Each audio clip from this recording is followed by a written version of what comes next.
بسم اللہ الرحمن الرحیم۔ السلام علیکم ورحمۃ اللہ وبرکاتہ۔ سامعین محترم، آج میں بیان کروں گا خواب کے اندر اصلہ دیکھنا کیسا ہے۔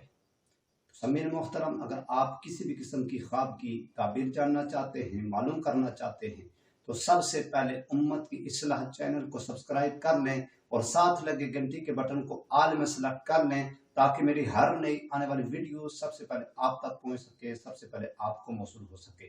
تو سامعین محترم، اگر آپ کسی بھی قسم کی خواب کی تعبیر جاننا چاہتے ہیں، معلوم کرنا چاہتے ہیں، تو کومنٹس میں آ کر خواب کی تعبیر کے متعلق آپ پوچھ سکتے ہیں، معلومات آپ حاصل کر سکتے ہیں۔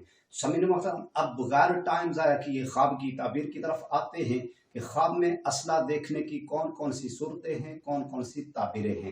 تو سامعین محترم، سب سے پہلی تعبیر خواب کے اندر اصلہ دیکھنا۔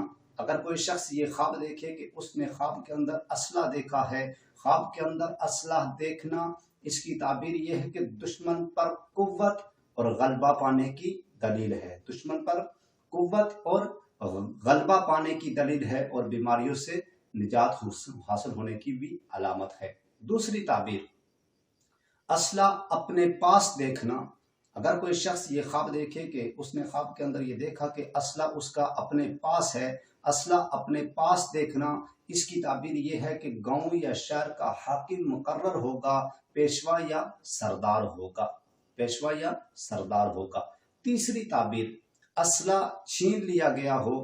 اگر کوئی شخص یہ خواب دیکھے کہ اس سے اس کا اصلہ چھین لیا گیا ہو، تو اس کی تعبیر یہ ہے کہ جس نے دیکھا کہ اس سے اس کا اصلہ چھین لیا گیا ہے تو یہ اس کی سلطنت اور قوم کی علامت ہے۔ تو سامعین محترم، میں اللہ تعالیٰ سے یہ دعا کرتا ہوں کہ اللہ تعالیٰ ہمیں اچھے خواب نصیب فرمائے، اللہ تعالیٰ ہمیں برے خوابوں سے، بری آفتوں سے، بری بلاؤں سے اللہ تعالیٰ ہمیں محفوظ فرمائے۔ اور میں اللہ تعالیٰ سے یہ بھی دعا کرتا ہوں کہ جہاں کہیں بھی مسلمان پریشان حال ہیں، اللہ تعالیٰ تمام مسلمانوں کی پریشانیوں کو دور فرمائے، اللہ تعالیٰ تمام مسلمانوں کو خوشیاں نصیب فرمائے۔